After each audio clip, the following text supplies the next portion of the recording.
प्रधानमंत्री नरेंद्र मोदी बजट के बाद चौथे वेबिनार में शामिल हुए। ये वेबिनार सबका साथ सबका विकास, जनता के आकांक्षाओं की पूर्ति विषय पर आयोजित किया गया।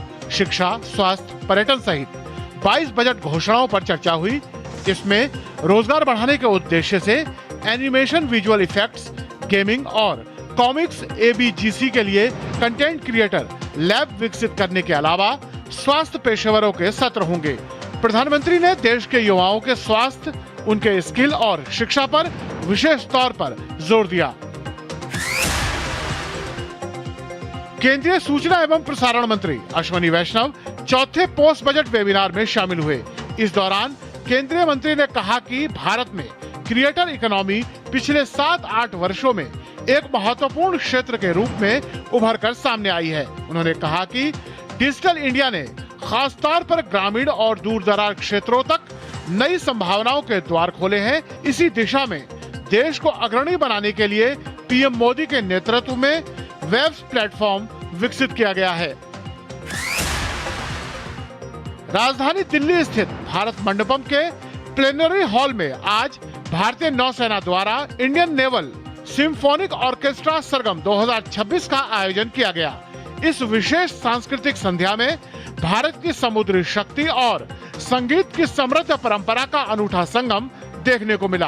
कार्यक्रम में मुख्य अतिथि के तौर पर देश के उपराष्ट्रपति CP राधाकृष्णन शामिल हुए। इस दौरान भारतीय नौसेना बैंड द्वारा प्रस्तुत इस खास संगीत संध्या का लोगों ने खूब लुत्फ उठाया। तेहरान स्थित भारतीय दूतावास ने भारतीय नागरिकों से आग्रह किया है कि वे दूतावास से पूर्व समन्वय के बिना देश से बाहर यात्रा के लिए ईरान की किसी भी जमीनी सीमा के निकट न जाएं। एक परामर्श में दूतावास ने कहा कि ईरान की स्थानीय सीमाओं की ओर जाने की कोई भी गतिविधि दूतावास से स्पष्ट निर्देश मिलने के बाद ही की जानी चाहिए। दूतावास ने कहा कि ईरान के क्षेत्र से एक बार बाहर निकलने और किसी तीसरे देश में प्रवेश करने में असमर्थ होने पर दूतावास किसी भी तरह की सहायता प्रदान करने की स्थिति में नहीं होगा। बहरीन स्थित भारतीय दूतावास ने सोमवार को एक एडवाइजरी जारी करते हुए बहरीन में रह रहे भारतीय नागरिकों से सतर्क रहने की अपील की है।